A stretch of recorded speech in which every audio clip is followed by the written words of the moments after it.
Hello and welcome to Views on News. I am Jawad Tehami. With every single passing day, there is more and more talk about Islamophobia, a burning issue worldwide. And John Luis Esposito, a professor of international affairs and Islamic studies at Georgetown University, says it is shocking how global and widespread Islamophobia has become. He went on to say that Islamophobia flared up following the September 11, 2001 terrorist attacks. Now, recently, the United Nations General Assembly adopted a consensus resolution declaring 15th of March as the International Day to Combat Islamophobia. It was in connection to this very day on 15th of March when a gunman shooted 51 people, killed them and wounded 40 others in two mosques in Christchurch in New Zealand. Now, Pakistani authorities have continuously been sensitizing the international community about this burning issue and urging them for a concrete action to curb and combat Islamophobia. Recently, Minister of Information and Broadcasting Maryam Aurangzeb, while addressing the 12th Conference of Information Ministers of Organization of Islamic Cooperation, urged the OIC to play a proactive role in order to secure the rights of the minorities across the world. And she also said that the abhorrent phenomenon of Islamophobia is not abating. What exactly Islamophobia is? Organization of Islamic Cooperation defines this as combination of hate, fear and prejudice against Islam, against Muslims, as well as against anything associated with religion, such as mosques, Islamic centers, Holy Quran, hijab, etc. And there are certain things which allude to the fact that practice of religion and having a certain specific religion, that is the fundamental right of every human being, very well defined in the Universal Declaration of Human Rights and the subsequent Covenant on Civil and Political Rights. We'll be delving deeper into various aspects of this burning issue worldwide. For discussion on this, we are joined in the studio by Mr. Imran Sandhu. He's a religious scholar, and Mr. Amir Hussain, he's a senior journalist. Both of you gentlemen, thank you for being on Views on News. Really appreciate your time. And on Skype from UK, we are being joined by Mr. Sami Hamdi. He's expert international relations. Mr. Sami Hamdi, thank you very much for your time, also for being on Views on News. Really appreciate that. Let me begin the discussion with you, Mr. Amir Hussain. Now, as Mr. Professor Esposito has alluded to the fact that Islamophobia flared up after 9/11, what were those elements that actually gave the rise to Islamophobia after that particular incident? Well, if you look at the very term Islamophobia, the phobia simply means fear, the fear of Islam.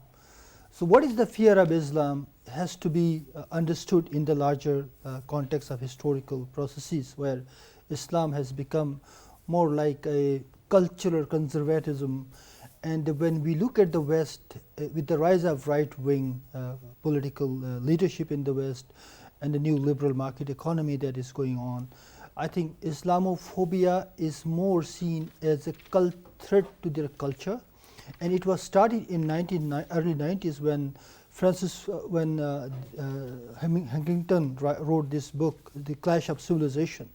In that book, there were different civilizations were portrayed as potential threat to the Western civilization. The Islam was shown as a civilization. So I think the clash between Islam and the West has been shown as if there is a clash of two different civilizations living across different parts of the world. So I think in the Western world, the right-wing leadership has been successful to bring big support against Islam as a cultural reaction to the Islamic world.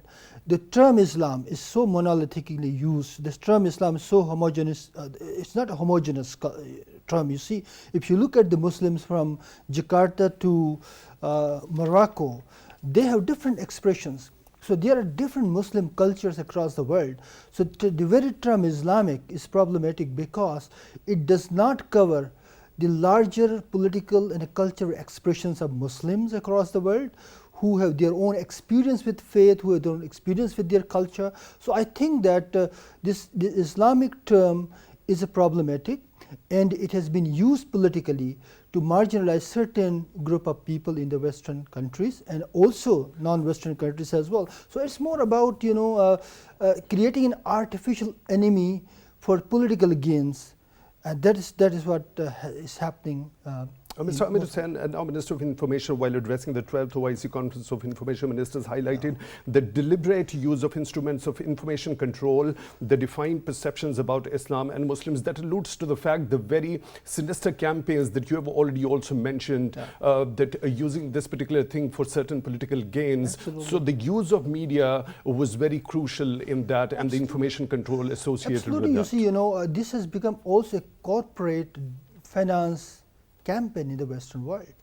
The term Islamic has become a brand for many political leaders, for many demagogues of the so-called Western democracy. I think if you look at deep down, the very ethical principles of Islam, the values, the concept of justice, the concept of egalitarianism, these are being practiced in many societies. But isolating Islam is a conservative reactionary force is something that has become a corporate finance media campaign as well, unfortunately. So there has to be a proportionate response, a scholarly response, because it's not only political response that will work. You have to create a counter narrative, a scholarly narrative within the Muslim societies, a research-based approach to understand the multidimensional Islam and the pluralistic Islam, and then put together a counter narrative, a discursive practice, a discourse which can counter the onslaught of scholarly work as also political slogans that are coming from Your the point Western is world. well taken. Mr. Imran Sandhu, what's your take regarding after 9/11?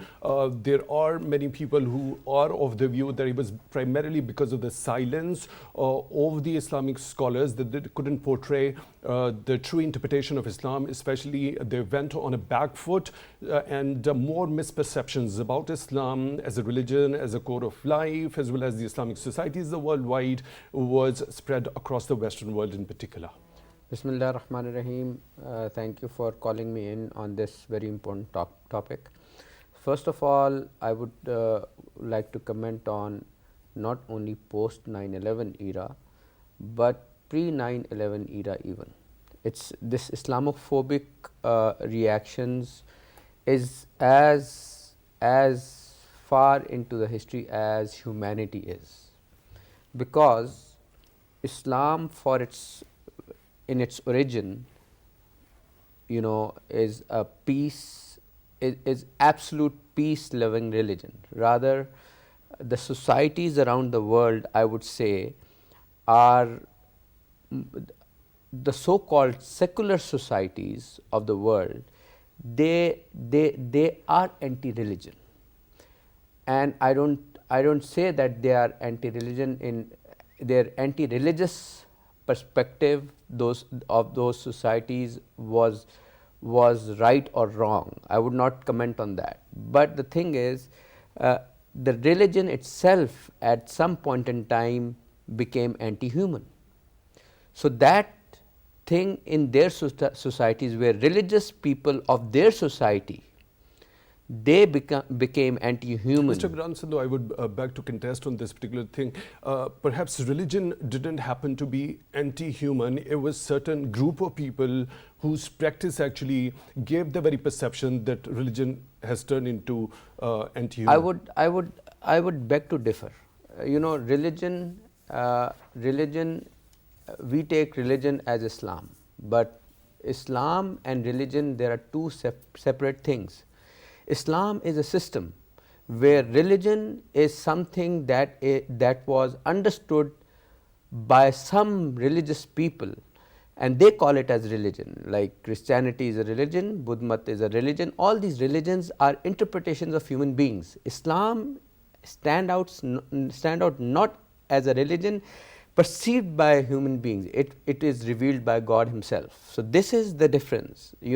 Islam has always been a very pure source of peace and harmony amongst the humanity. How Since does Adam, the rest of the world come to know that it is the religion of peace, and why there was so much increase in Islamophobia over the years? Let me come to the point. Let me try to explain what I'm trying to say. There's a philosophy, you know, if you want to really understand the true reason of Islamophobia, you'll always find it in some kind of a problem that exists in a society philosophically. These societies, the Western society, they separate religion of their perception from politics. Islam, in its true sense, does not separate religion from politics. Islam doesn't use religion as politics, but it does not even separate it. In Islam, religion is part of the politics is part of the human society. Similarly, you know, business is part of human society. Islam as a system adopts faith, adopts worship, adopts even politics. But the Western society, the thinking of the Western society is that religion is not the superset, rather it is a subset. So when it marginalizes religion as a subset, it also marginalizes Islam as religious people. So that is why they do not only you know have biases against Islam, rather they have biases against the right wing religious people of their own creed and color as well. So if you ask me as my scholarly opinion, because they perceive Islam as a mere religion, so they tend to marginalize Islam without having studied Islam through its original sources. Very, very important point, pertinent, mentioned by you. I'll come back to this particular point. What exactly needs to be done to make them aware that what exactly Islam is all about? It's not merely a religion as per your point of view. Mr. Sami Hamdi, now when we specifically talk about the rise of Islamophobia and the Islamophobic incidents, particularly in the Western countries, Professor Esposito is of the view it flared up specifically after unfortunate 9/11 terrorist attacks. Do you agree? And what were those factors, and what sort of a role do you think media played in order to inculcate that very negative perception about Islam and the Muslim societies worldwide? I think it's very accurate to suggest that 9/11 was indeed a turning point. 9/11, the aim that the terrorists were trying to achieve with 9/11 was essentially to force a war between the Western world and the Muslim world, primarily because there was frustration amongst some of these groups that there was cooperation between the Western world and the Muslim world. By that I mean, if we make a reference to the 1960s, 1970s and onwards, we will note that the US, for example, supported Islamic movements in the Middle East in order to push back against communism. And we know that the US also supported the liberation movement in Afghanistan against the Soviet Union. So we've seen many examples in the past whereby Islam has been seen as an asset by the West and not necessarily as a scourge, as perhaps it's seen in some media outlets. And I do think that even in the 1990s, we see articles that come out. Even during the Afghan war, there is a famous article where even bin Laden himself is described as an ally, a mujahid against the Soviet Union at a time in which the relations were actually good. 9/11 blows that out of proportion, primarily because 9/11, a very public event, high-profile event, many people die, it's an attack on American soil. Suddenly you have a situation whereby the American government decides to punish the whole Muslim world. In other words, it falls into the trap that bin Laden set up for the Americans and for the Muslim world, in which Bush decides to go to war with the Muslim world. And as part of that media narrative to justify the war in Afghanistan and the war in Iraq, Islamophobia suddenly becomes mainstream. Suddenly it becomes legitimate to start to talk about Islam as if it's a religion that promotes terrorism. And then we see from 2003 onwards, we see this becomes an industry that's become supported. The other turning point that's worth noting as well, you highlighted the 9/11, but also the Arab Spring. And I think this links to the point that was made by the guest just before me. The idea being that the world is happy, or rather the Western world is happy with Islam insofar as it remains within the personal realm, but has an issue when Islam begins to compete for political space. And the reason I mention this is that in the Arab Spring, we saw that with the victory of the Islamist parties democratically in the elections, we saw a lot of hesitation in the EU and the US, and then support for the coups that took place later on that toppled democratically elected president in Egypt, the democratically elected parliament in Tunisia, and that essentially subverted the democratic process in Libya. We saw active Western support for the overthrow of these democratic transitions because there was a fear as to how Islam would manifest itself politically. But the third point is one that is not so negative. The third reason for the rise of Islamophobia is because Islam is spreading rapidly. The mayor of London is Muslim. We have hijabis who are congresswomen. We have members of parliament who are Muslims in the UK. We have members of parliament in France who are Muslims. We're seeing greater Muslim representation and greater increase of numbers of people entering Islam in Europe. And with this far right that is emerging, the far right which makes identity its primary cause, this is a catastrophic problem that for the far right, who believe that ordinary Europeans are entering Islam and leaving their traditions and leaving their cultures. And this is part of the reason why we see this backlash. And the fourth and final point that's worth making, I'll finish on this point, is that in the midst of the struggles between Muslim countries when they compete with one another, we've seen Muslim countries also invest in the Islamophobia industry. We've seen Muslim countries go to Paris, go to Washington and say, look, my brother over here is an extremist because he believes that Islam should be involved in politics. We've seen that Muslim countries, when they want to score points on each other, they go to Washington, Paris, London, they go to Berlin, they organize these events in which they talk of moderate Islam, but try to frame Islam in a manner to denigrate their brothers or their fellow nation states in order to score a Mr. point Sami against Hamdi, them. So this it's not time just the around Western this powers. year, by the passing of the Muslim world resolution of have the encouraged United this as well. Nations General Assembly for the International Day to combat Islamophobia from the platform of OIC, it was the manifestation of all the Muslim countries joining hands together in order to combat this particular scourge and menace that is so rampant. Don't you agree with that? I think that if we look at the public statement and the signatures, then yes, what you say is correct. If we look at the reality of the politics that took place behind it, there were a few Muslim countries who were quite upset with Pakistan's initiative because Pakistan pushed it very hard. There were those who were upset with Pakistan's use of the OIC in humiliating the Muslim countries into taking a stronger stance on Islamophobia, which is something that is to the credit of Pakistan. But the point here being is that while ostensibly, while publicly we have this Islamophobia Day and it's a great victory, it doesn't detract or it doesn't escape the fact that there are Muslim countries who actively invest in the Islamophobia industry in order to score political points. Right, and I think that's Mr. Sami have to Hamdi, your point is well taken. Mr. Amir Hussain, when we talk about the international covenants, and especially when we talk about the Universal Declaration of Human Rights, it's the fundamental right of any citizen of the world to have his religion of his choice and follow and practice that, whether alone or whether in the community. The Article 18 of the Universal Declaration of Human Rights speaks clearly about this. Now, when we particularly talk about the eastern neighbor of Pakistan, India in particular, the Islamophobic incidents over there have been on the rise over the years, especially after in 2014 when BJP took over the reins. And that is the fact Minister for Information also alluded to,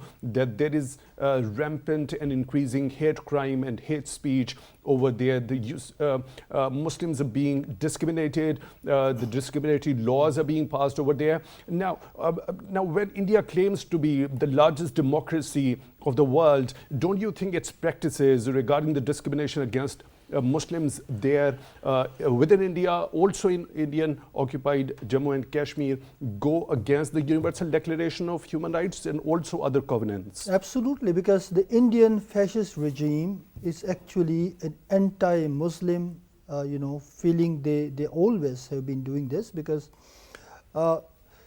this is the problem of majoritarian, simple majoritarian dictatorship, not democracies, I call it. Because if you are a Hindu majority state and you use that majority to flare the biases, prejudices against minorities, this is not a democracy. Indian Constitution, which was written in 1949, is a secular constitution in the book, which provided for the equal rights for all. But India has never practiced secularism in practice. Even in the Congress days, the Lal Masjid, the Babri Masjid, Babri Masjid in 1990s was not under the BJP, but it was under Congress. Even the Congress, being more liberal party, has used the anti-Muslim feelings to gain electoral victories. So I think this Indian regime builds upon this hatred, and it doesn't follow any international norms. The humanitarian concerns worldwide, if you look at the Worldwide Human Rights Watch, they have time and again discussed about the Indian atrocities in Indian held Kashmir and across India, not only against Muslims but also against Christians as well, so any other minorities. So I think this is unfortunate. Considering itself as one of the largest democracies in the world, but it doesn't live up to the expectations of democratic values and the norms and its own constitutional principles which are written there. And for that matter, when Pakistan as a country, as a Muslim country, we have to understand that if we want to counter this narrative, if we want to counter this atrocity, we have to create an international support base through larger diplomatic engagement, but also scholarly engagement with the world. There is a post-colonial study and post-colonial study circles in the world who have always been critical of the Western Orientalist scholarship, which creates a lot of problems for the minorities, in particular Muslims. And I think we have to develop such sort of scholarship where the Muslim scholars, the liberal scholars, and all living in Muslim countries must come together to create a narrative which will help to reduce this kind of, at one level, this kind of intellectual debate, at this other level, this is political debate as well. So the Muslim living within India must unify under one banner to see that we as a minority, we have rights in the democracy, and there is a democratic fight that needs to be right. Mr. Amir Hussain, your point is well taken. I'll have to take a short break, and after we return from this break, we'll be talking about the rampant increase over there in India of the Islamophobic incidents that include the hijab ban, that include the passing of the controversial and discriminatory laws against the Muslims, the provocative statements coming from the top BJP leadership, and also demolishing and burning and vandalizing of the Muslim properties over there. For that, stay tuned.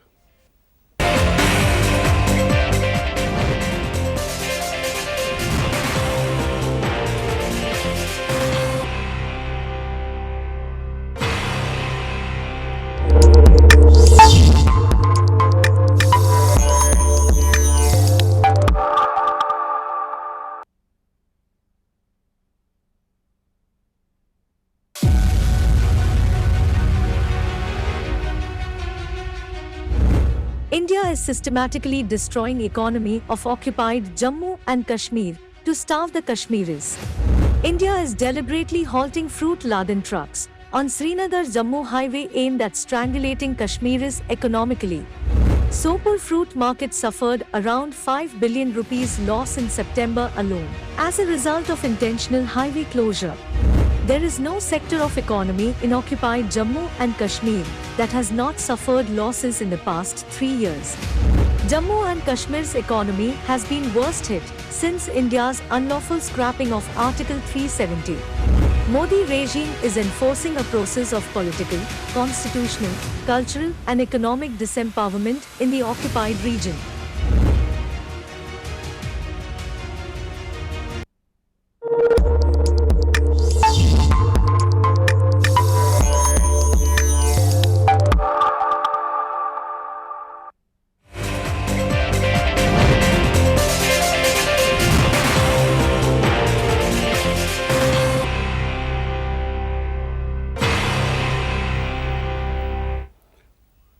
Welcome back to Views on News. We are joined in the studio by Mr. Imran, Sandhu and Mr. Amir Hussain. And on Skype, we are joined by Mr. Sami, Hamdi. Mr. Imran, Sandhu, when we talk specifically about India, there is a long list of Islamophobic incidents over there. Within India also, when it comes to Indian authorities usurping the rights of Kashmiris in IIO-JK, it is a blatant violation of not only international law, but international human rights norms as well. What needs to be done in that regard? It's been over years that the Pakistani authorities had been impressing upon the international community to take some sort of a concrete action, but to no fruition it has turned out to be so far. So, first of all, Indian government or Indian political elite claims to be democratic in nature. Rather, they are not. They are anti-democratic in nature.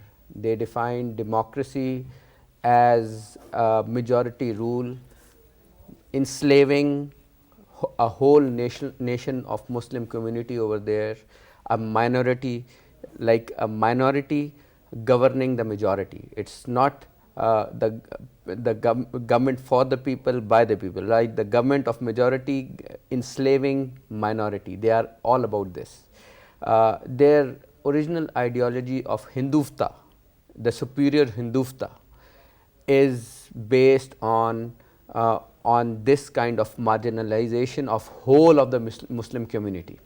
So this is the basic reason. As I said earlier, 9/11 is just a triggering point. Hindutva-driven approach by the Indian authorities, especially led by BJP, how detrimental it is for regional and the global peace and security. You would see that, 9/11, as soon as this occurrence of 9/11 incident came, was witnessed by the world, these Hindutva guided leaders, they took it as an opportunity to enslave and conquer Kashmiris once again. So it was not because of 9/11 that it happened. It was right there in their basis, in their foundation. They took it as an opportunity to marginalize. They took it as an opportunity to advocates of freedom of Kashmiri people. We advocate freedom of Kashmiri people. They took this opportunity against us as well. They tried to pose us like Palestinians, and they tried to act like Israel, as Israel is marginalizing Palestinians over there. They tried to pose us like we are mere Palestinians, and they took this opportunity to marginalize Kashmiris, not in the name of democracies. Rather, they wanted to enslave. That's what exactly you mean to say, that the approach the BJP authorities are having right now is actually purely driven from their Hindutva ideology, and the flag bearer of it is the RSS. Yeah. Also, now, Mr. Sami Hamdi, let me go to Mr. Sami Hamdi and take his view regarding that. Mr. Sami Hamdi, when we talk about the so-called largest democracy in the world, India, as it calls itself, and then continuously it is usurping the rights of not the Kashmiris, but also the Muslim minority within India. Also, there have been repeated calls by international organizations, including the Genocide Watch, the Human Rights Watch, the Amnesty International, regarding such discriminatory behavior. What needs to be done in order to combat that very extremist ideology of Hindutva, which is actually being supervised and owned by the government of the so-called largest democracy itself? I think it's easy to understand if we imagine ourselves in Modi's shoes. The reality is that Modi is aware that the more he attacks the Muslims in India, the more votes he wins from his particular base. And you'll remember that when Nupur Sharma insulted the Prophet Muhammad sallallahu alaihi wasallam, we remember that when the BJP released an unprecedented statement in which suddenly they declared their respect for all religions, we saw a backlash from BJP members that the BJP had issued a statement that they respect all religions. So Modi is aware that his base, the need to see Muslims being attacked, and that's his belief in terms of how he stays in power. The second point that's worth noting is if you're Modi and you're in Modi's shoes, you will note that despite your persecution of Muslims, there are very powerful Muslim countries who quite simply have told you that they don't care, that they don't react when the Muslims are being persecuted, and that even when Modi thought that they would punish him over the statements insulting the Prophet Muhammad sallallahu alaihi wasallam, even when Modi scrambled to release the BJP statement in the Indian embassies across the Muslim countries, the main Muslim countries that had the power to punish him chose instead not only not to punish him, but also to receive Modi in their capitals and tell him not to worry about it, that it would not affect bilateral ties. So when Modi is in these two very important dynamics, Modi is encouraged in every sense of the word to continue persecuting Muslims. The third point to note is that even those who criticize the persecution of Muslims, such as Washington, which has been vocal against Modi in his crackdown on Muslims, Modi puts them in a very difficult position whereby he says to them that if you pressure me on the issue of Muslims, I will get closer to China. If you pressure me on the issue of Muslims, I will get closer to Russia. And the reality is that Washington turns around and says, whoa, whoa, please don't go to China, don't go to Russia. Let's talk about this and see what we can do. And the reason I mention these dynamics is because it directly answers your question. What we need to see is Modi understand that there are international repercussions for his persecution of Muslims. We need Muslim countries to start taking a stand. We need Muslim countries to essentially impress upon Modi that this is unacceptable and there will be economic repercussions for his persecution of Muslims. That's right, non-existent. your point is well taken. Mr. Sami Hamdi, what about the other aspect? Okay, for a moment, if we keep this aspect aside of the international dimension of this particular crisis, what about that minority that is over 200 millions over there? It's a considerable count of heads over there within India, and the kind of indigenous freedom struggle that is ongoing for over the number of decades within IIOJK, that happens to be reactionary, and then certain incidents happen which are definitely detrimental for Indian authorities and the Indian social fabric itself. Why can't Modi regime or those elements which are driven by the Hindutva ideology don't realize the sensitivity within home, whether we keep that international dimension for a moment aside?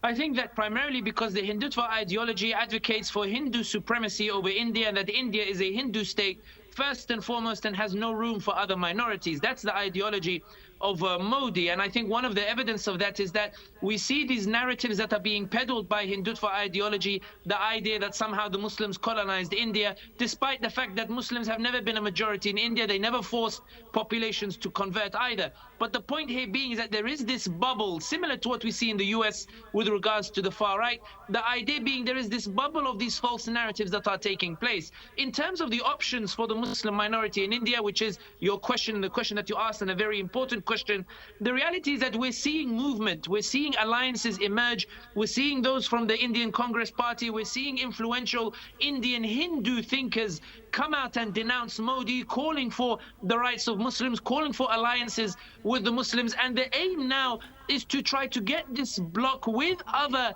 sympathizers amongst the Hindu population to oust Modi from power, or to essentially deliver those to power who can actually restrict Modi's influence. It's about using that democratic process to reverse these changes. And I do think that Modi is concerned about his election prospects, primarily. All right, unfortunately, we have lost connection with Mr. Sami Hamdi. Mr. Imran Sandhu, when we talk about, as Mr. Amir Hussain already mentioned two very pertinent points, that in order to counter Islamophobia, there are certain engagements which need to be carried out. It's diplomatic engagement at a certain level as well as scholarly engagement at a certain level. What about the scholarly engagement, how it can be done and how can it act in order to counter Islamophobia worldwide? A very pertinent question. Scholarly engagements need to be given a chance on intellectual world forums where scholars, because scholars would always engage philosophically. So wherever the philosophies of the world, the two philosophies are there, scholars must take a lead and should be given an opportunity to take the lead. Like for example, we should arrange visits of Muslim scholars who understand languages of various nations to the universities. They should be taken to the universities in order to advocate Islam and Islamic values. Islamic values are universal values. It's not very difficult a thing to justify the Quranic principles or the principles of Hadith. All the good that you see in the world even today, all the democratic norms that the world has learned in letter and spirit, secular movements are using these democratic Islamic values to prosper themselves. But being secular, they again become biased to Islam. So we need to make them understood that this was Islam and this is Islam and would be Islam that actually professes the true democratic norms and taught the world the true democratic norms. Islam, when it came to 1400 years ago, although Islam is older than 1400 years ago, but in its full and final manifestation, when Islam was revealed to Prophet Muhammad sallallahu alaihi wasallam, you could very well see it became the core of meritocracy. It says la ikraha fid deen, there is no compulsion in the religion. So this was the first democratic rule that was advised by Muslim literatures, that come from whichever creed, whichever color. The best amongst the people would be who is more God conscious, not who is the Muslim only, but anybody could be more God conscious, more on the side that whatever I do in this world is going to be rewarded either with a gift or with a punishment in the hereafter. So the very concept of Islam is democratic. Islam negates all kinds of atrocities. Islam never went through a sword to the hearts of the people. It went against aggressive nations who were against Muslims at the time, but it never spread Islam through sword. So Islam actually professes true democratic and human norms. It doesn't tell anyone to come to the faith of Islam. Rather, it tells about upholding the law, upholding the legal system of any place in the world. Rather, it is such a religion, it is such a system that is neutral amongst the color and the creed and the nations even. You see Muslim nations, it has gone in the west, it has gone in the east, it has gone in the north, it has gone as far as to Russian lands, to European lands, to Eastern lands, and people from all color and creed adopted Islam, and they're not there to leave Islam. Whereas if you see those Mongols who conquered half of the world, you see no Mongolian system in the world. Right, your point is well taken. Mr. Amir Hussain, when it comes to the role of media, especially when we see there is innovation and it is the age of digital media, and this fact has also been highlighted by Minister of Information Maryam Aurangzeb at that 12th conference of OIC information ministers, and she says more needs to be done in terms of creating information synergies among Muslim states in order to counter Islamophobia. What specific role at this particular point in time do you think the media should play? Well, she's absolutely right, because this is a very critical time. That this is the time of the media hegemony, the ideological hegemony that is created through media and a corporate finance media. So you have to always try to bring together your voices through a strong media narrative. Again, you see Islam, there's no problem with Islam. The problem is our inability to express ourselves with a countervailing force. Islam has produced one of the best minds in the history. Ibn Khaldun was one of the most celebrated sociologists still being taught in Western universities. Al-Farabi was the great logician coming from Islam. Ibn Sina, Abu al-Sina, and Ibn Rushd, you name a number of people who contributed, great scholars. And they were the one who took forward the message of Islam. At that time there was no media, but their media, the medium of spreading the good faith of Islam, the faith of Islam was through their books and scholarly work. And I think today this is the media, digital media time, and we have to understand that our senior scholars, they must be good at using technology, and they should come forward. They start expressing their ideas on the digital media, but I think a lot of research needs to go into that. We have to invest in our education system. We have to create a strong scholarship which will actually help to create content. That content will go into media. Right. If you don't have the content, only going into media will not work. The content creation, knowledge production is the fundamental thing. If we are able to produce knowledge, relevant knowledge, the knowledge which is backed by data, and the knowledge which is backed by investigation, and knowledge that was created by the medieval Muslim philosophers who took the light of enlightenment to the Western world. Why not we can do that? Our scholars of this time, we have a scholar here and we have many scholars out there who can come together, who can create this message, produce the knowledge which will be used by the media people, and who can then spread this good message of Islam. Right, we have reconnected Mr. Sami. Hamdi. One last question from you. How do you think the scholarly engagement, and then laced with the kind of revolution and the technological innovation in the field of media we've got, as Mr. Amir Hussain has also highlighted a very significant point, the right research and the relaying of the right message and the content happens to be very crucial. And the scholars, the Muslim scholars, need to be very much abreast with the latest technology as well. Your take on this, please. I think the reality is that when we look at, for example, the development of the field as it is today, I do think that there is a huge revolution in the image of Islam that is already taking place as a result of social media.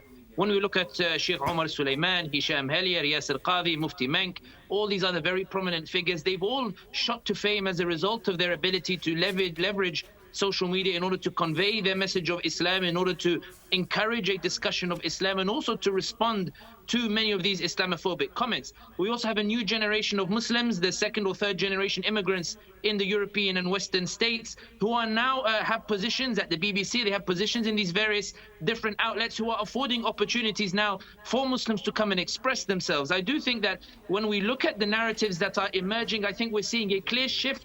I think things are moving in the right direction. I think that with the emergence of social media, there's been a decentralization of information which has allowed Muslims to start expressing themselves even more. And I do think that we're seeing very positive developments take place. I agree entirely with the point about scholars being attuned to social media, but we're seeing that's developing, that's emerging in Malaysia, even in Pakistan itself, we're seeing it emerge as well. And I do think that as long as we encourage and push this front, the reality is that we have to always remember that Allah is the one who protects his religion, and it's an honor for anybody to serve that particular religion. And as Muhammad Asad, the famous author, said, the Austrian who converted to Islam and was also part of writing Pakistan's constitution, he said it was not Muslims that made Islam great, it was Islam that made the Muslims great. In other words, as long as we continue on this trajectory, it will only be positive developments. And I do think things are changing, and the animosity that we see is as a result of a reality in which Islam is getting stronger, and there is this backlash as people try to understand why this is happening and why many Europeans and Americans are entering Islam as opposed to abiding by the traditions of the right wing. Right, your point is well taken. Mr. Sami Hamdi, expert international relations, joining us on Skype from UK. Really appreciate your time for being on Views on News. We were honored to have been joined in the studio by Mr. Amir Hussain, senior journalist, and Mr. Imran Sandhu, religious scholar. We really appreciate your time, also both of you gentlemen. It was really an enlightening discussion regarding this burning issue of Islamophobia. As we can conclude from the entire discussion that it happens to be the responsibility of not only one particular segment of any Islamic society. It calls for the action and concrete action on part of so many segments of an Islamic society that include the academia, that include the Islamic scholars, that include the media, that include the governments, and also the Muslim regional forums to relay the right message that Islam is the religion of peace, harmony, and peaceful coexistence. So with this note, we come to the end of today's Views on News. Until the next one, take good care of yourselves.